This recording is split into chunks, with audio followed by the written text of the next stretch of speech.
Boa tarde. O tema dessa apresentação é a anatomia da boca, o qual será realizado pelos discentes Ademar Diego, Audrey Lustosa, Heitor Soares, Hendrick Pereira, Isa Lara, Luísa Carlone, Maria Eduarda e Thalita Barbosa. A cavidade oral é a primeira parte do sistema digestivo, onde o alimento é ingerido e preparado para a digestão que ocorre no estômago e posteriormente no intestino delgado. Nesse local, o alimento é mastigado pelos dentes e umedecido pela saliva, que é produzido pelas glândulas salivares, formando assim um bolo alimentar macio. A deglutição começa na cavidade oral também. Ela é delimitada anteriormente pelos lábios, nas laterais pelas bochechas, na parte superior pelo palato e a parte inferior pela língua e outras estruturas do assoalho bucal. A cavidade oral comunica-se com o meio externo pela rima oral, que é a abertura entre os lábios, e com a faringe através do istmo orofaríngeo. A respeito da divisão da cavidade oral, é separada pelos arcos dentais em duas partes, a porção anterior, conhecida como vestíbulo oral, e a porção posterior, chamada de cavidade oral propriamente dita. Na área de transição entre essas duas partes, encontra-se os arcos dentais e a região mucogengival. Essas duas partes se comunicam quando a mandíbula está em repouso, pois há um mínimo espaço na superfície oclusal dos dentes, ao passo que, em eclosão, a comunicação se dá entre os espaços interdentais e pelo espaço retromolar. O vestíbulo da boca é limitado externamente pelos lábios e bochechas, e internamente pelos dentes e processos alveolares recobertos por mucosa. Esses limites se continuam acima e abaixo no suco que os une, o fórnice do vestíbulo. A mucosa que recobre lábios e bochechas dobra-se no fórnice e passa a recobrir o osso alveolar. O vestíbulo é parcialmente dividido por pregas mucosas de forma semilunar, que ligam a mucosa do vestíbulo à gengiva e ao lábio. A mais significativa dessas formações é o freio do lábio superior, que em casos de baixa inserção, ele pode se estender até a gengiva entre os incisivos centrais, causando um diastema, que é um espaço exagerado entre os dentes. As outras pregas são freio do lábio inferior, mediano e freios laterais, de desenvolvimentos variáveis, que se destacam da mucosa alveolar ao nível do canino ou dos premolares, e vão ter a mucosa do lábio ou da bochecha. A mucosa alveolar não queratinizada, delgada e vermelha, é ligada ao osso subjacente por osso de mucosa frouxa, que permite grande mobilidade à mucosa e, consequentemente, aos lábios e bochechas. A mucosa alveolar comunica-se com uma mucosa especializada, espessa e mais clara, a gengiva.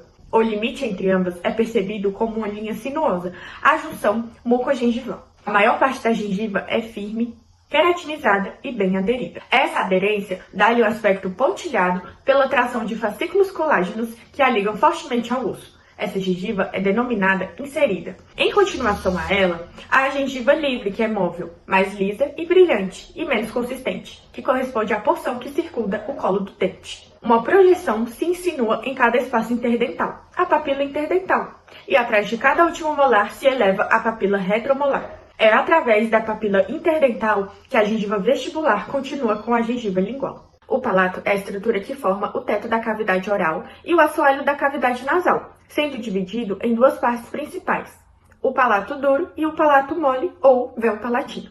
O palato duro constitui a porção anterior do palato e é composto por estrutura óssea coberta por mucosa. A mucosa que reveste o palato duro é formada por epitélio pavimentoso estratificado queratinizado, que oferece proteção contra o desgaste mecânico durante a mastigação. No centro do palato duro encontramos a ráfia palatina, uma linha elevada que resulta da fusão dos processos palatinos dos ossos maxilares. Próximo aos dentes incisivos centrais há uma pequena elevação chamada papila incisiva, que marca a abertura dos canais incisivos. Lateralmente à ráfia palatina existem as pregas palatinas transversas, que são pregas horizontais da mucosa que ajudam na manipulação dos alimentos. Além disso, pequenas glândulas palatinas estão presentes na mucosa do palato duro, secretando saliva que mantém a mucosa úmida e auxilia na digestão. O palato mole, ou véu palatino, é a parte posterior do palato. É constituída por tecido muscular e mucosa. A mucosa do palato mole, ela é composta por epitélio pavimentoso estratificado não queratinizado. É mais flexível do que a mucosa do palato duro e permite, assim, uma maior mobilidade. Assim como no palato duro, o palato mole também possui glândulas palatinas, que ajudam na lubrificação e proteção da mucosa. Uma característica notável do palato mole é a úvula, uma pequena projeção pendente localizada na parte posterior do palato mole.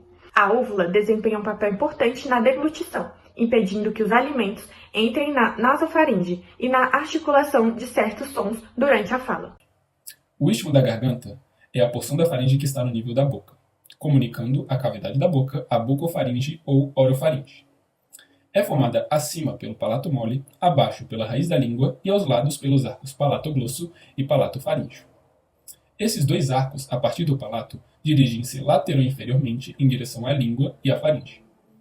Entre os dois arcos encontra-se a fossa tonsilar, que aloja a tonsila ou amígdala palatina, uma massa de tecido linfóide que remete à forma e o tamanho de um ovário. A tonsila palatina é considerada pertencente à faringe, mas situa-se em uma área intermediária à cavidade da boca e à faringe. Agora, o assoalho da boca. O assoalho da boca é todo coberto por mucosa. Se inicia como gengiva lingual e continua como mucosa alveolar, havendo entre elas nítida linha de junção mucogengival, tal como acontece no vestíbulo. A partir do processo alveolar, a mucosa deixa de revestir o osso e se expande por todo o assoalho da boca, onde ela é translúcida, vermelha, delgada e frouxamente fixa aos planos profundos, continuando com a mucosa da língua. Quando a ponta da língua é erguida até o palato, aparece distendida no assoalho da boca uma prega mucosa mediana, o freio da língua. A cada lado dele, e próximo à sua extremidade anterior, existe uma elevação, que é a carúncula sublingual, na qual abre o ducto da glândula submandibular. A partir daí, em direção látero-posterior, há uma elevação chamada de prega sublingual, formada pela proeminência da glândula sublingual e do ducto da glândula submandibular. Abaixo da mucosa do assoalho da boca estão os músculos milioideus. Entre músculo e mucosa existe de cada lado um espaço preenchido pela glândula sublingual, pelo ducto da glândula submandibular, músculo genioideo, nervo lingual, nervo hipoglosso, pela artéria e veias sublinguais. Os lábios superior e inferior têm 5 camadas de fora para dentro, sendo elas a cutânea, com glândulas sebáceas e sudoríparas, a tela subcutânea, a muscular, a submucosa com glândulas salivares e vasos sanguíneos e a mucosa. Os lábios encontram-se no ângulo da boca, também chamada de comissura dos lábios. Quando a boca está fechada, aparece uma linha de união dos lábios, denominada rima da boca, que fica num nível ligeiramente acima das bordas incisais dos incisivos superiores. Externamente, o lábio superior é limitado acima pelo nariz e ao lado pelo sulco nasolabial, que se inicia na asa do nariz. O filtro é um sulco raso, largo vertical, que marca sua parte mediana e termina no tubérculo do lábio superior. Os limites externos do lábio inferior são, inferiormente, o sulco lábio-mentoniano, que o separa do mento, e lateralmente, o sulco lábio-marginal, uma ruga característica dos adultos que vai do ângulo da boca à base da mandíbula. Bordas livres dos lábios há uma zona vermelha de revestimento mucoso que se divide em uma área externa vilosa e uma área interna lisa. Nesta, as elevações das glândulas salivares podem ser sentidas com a ponta da língua. Há glândulas sebáceas na mucosa em 30% dos adultos, mas não são associadas a folículos pilosos. São visíveis como pequenos corpos amarelados na margem livre dos lábios e na bochecha. O músculo orbicular da boca está fortemente ligado à pele e à mucosa, que leva consigo em seus movimentos. Sua disposição circular causará a separação das bordas de uma incisão vertical que for feita no lábio. As artérias labiais percorrem os lábios entre o músculo e a mucosa, próximo às bordas livres. Uma incisão profunda na mucosa pode seccionar a artéria, e sua pulsação pode ser sentida quando se espreme os lábios entre 2 dedos. A fenda labial uniobilateral é uma malformação congênita que atinge o lábio superior. Pode ser uma pequena fissura da margem livre do lábio ou envolvê-lo completamente até o nariz. Algumas vezes, estende-se profundamente e continua-se com fendas no palato, chamadas de fissuras labiopalatinas com comunicação entre as cavidades bucal e nasal. Já o carcinoma é uma doença grave que não muito raramente envolve o lábio, principalmente inferior e de indivíduos de sexo masculino. É geralmente causada pela exposição excessiva ao sol. A bochecha é o limite lateral da cavidade da boca e tem as mesmas camadas dos lábios com os quais é contínua. Entretanto, a tela subcutânea é mais abundante e o músculo bucinador não é tão ligado à pele como o músculo orbicular da boca. O corpo adiposo da bochecha, o ducto parotídeo e os músculos zigomático maior e risório podem ser vistos nesta camada.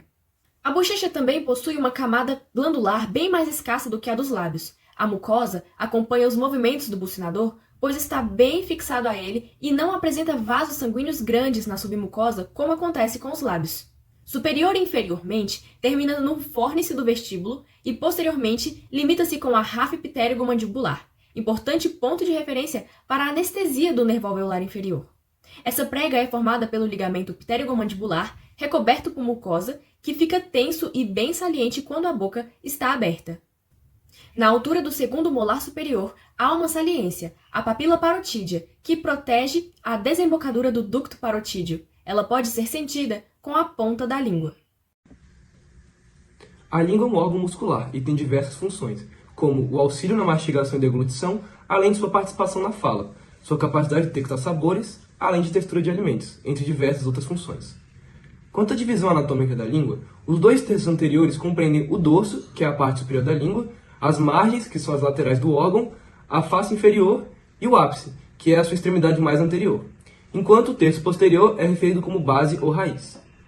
Também há 2 sulcos principais na língua, o sulco terminal, que tem formato de V e separa os 2 terços anteriores da língua, do seu terço posterior, além do sulco mediano, que estende-se do forame cego ao ápice da língua, marcando suas 2 metades. O terço posterior é vertical e volta-se para a faringe. Nele estão presentes massas de tecido linfóide, chamados de tonsilos linguais. A base da língua se liga à epiglote com 3 pregas mucosas, uma mediana e 2 laterais. Cada prega glossoepiglótica lateral limita, com a prega glossoepiglótica mediana, uma depressão denominada valécula epiglótica. Quanto aos 2 terços anteriores do dorso da língua, eles apresentam diversos papilas linguais, com grande presença de calículos gustativos. Os calículos gustativos são receptores especializados na percepção de sabor e estão espalhados por grande parte da língua, cada um capaz de detectar múltiplos sabores, sendo eles o azedo, o amargo, o doce, o salgado e o umami. Quanto às papilas da língua, as papilas circunvaladas ficam enfileiradas logo à frente do sulco terminal, e entre elas há a presença de calículos gustatórios. As papilas fungiformes são lisas, avermelhadas e têm forma de cogumelo.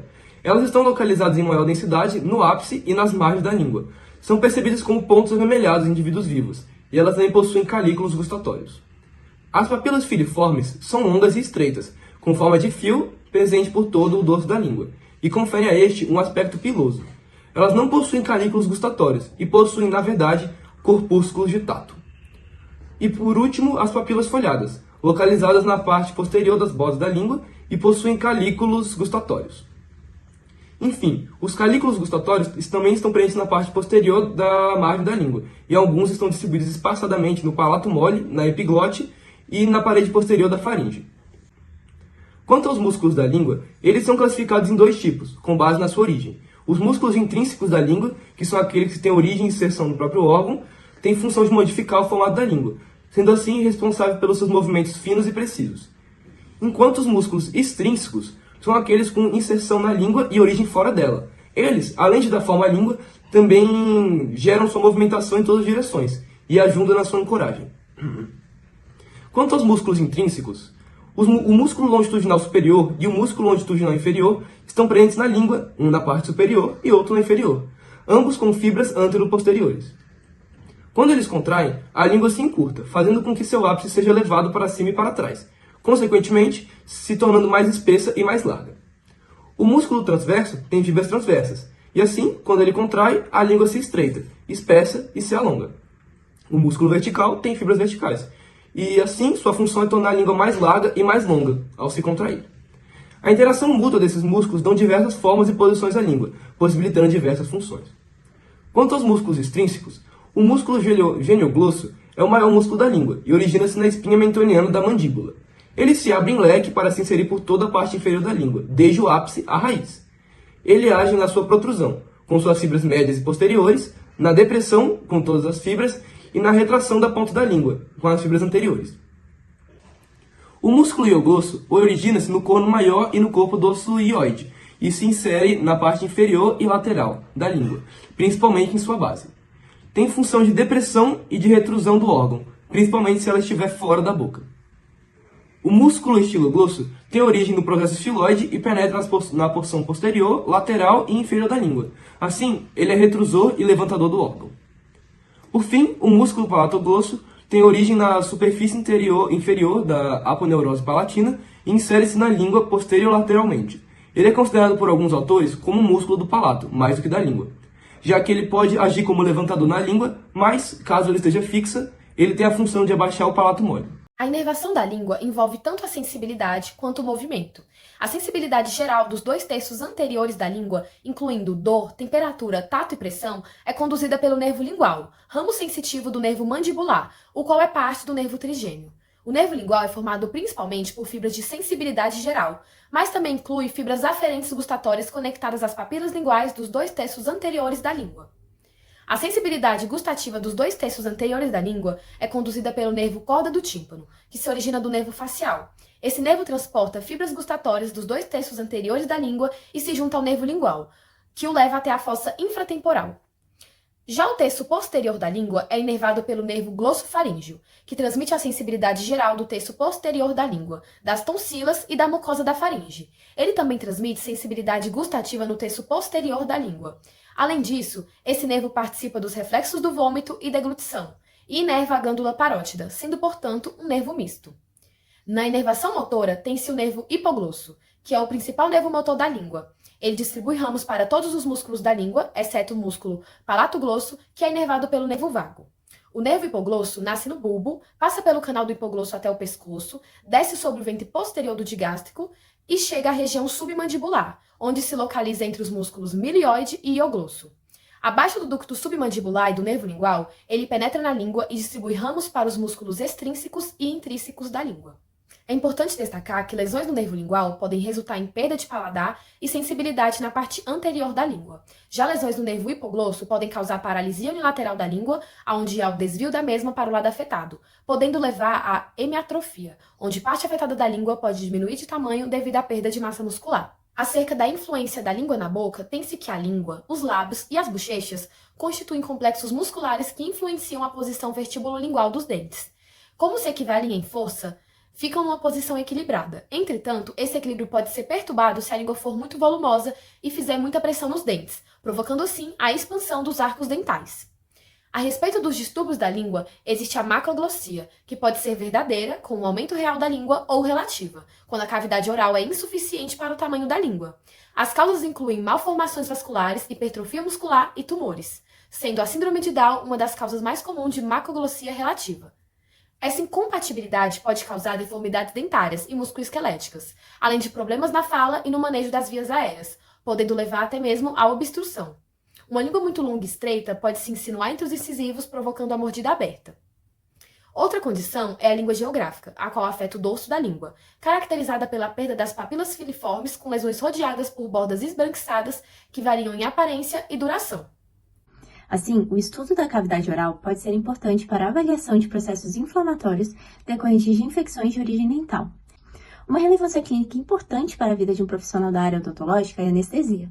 Os impulsos de dor na boca são transmitidos por meio de fibras do nervo trigêmeo até o encéfalo, sendo necessário conhecimento específico da localização dos arranjos e dos pontos específicos para a aplicação dos medicamentos analgésicos, apesar da existência de alterações anatômicas que variam para cada indivíduo. Além disso, é um estudo importante para o diagnóstico de doenças através de exames radiográficos, tornando o profissional competente o suficiente para definir contornos e sombras nas imagens, sem erros de identificação. Entrando no tema de vias de disseminação, a via linfática acontece quando células tumorais ou patógenas usam de partes do sistema imune para poderem se espalhar pelo corpo, tendo, consequentemente, a progressão da doença.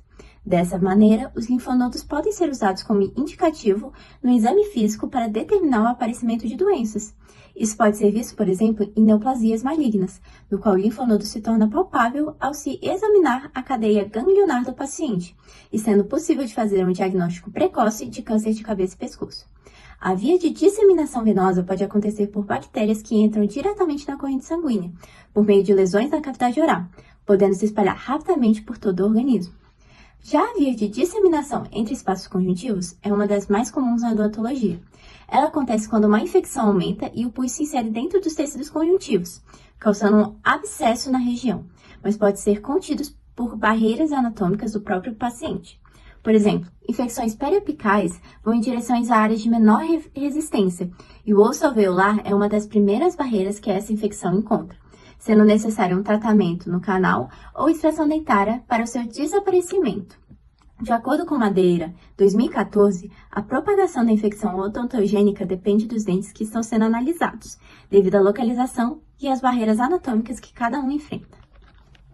Aqui estão as nossas referências e obrigado pela atenção.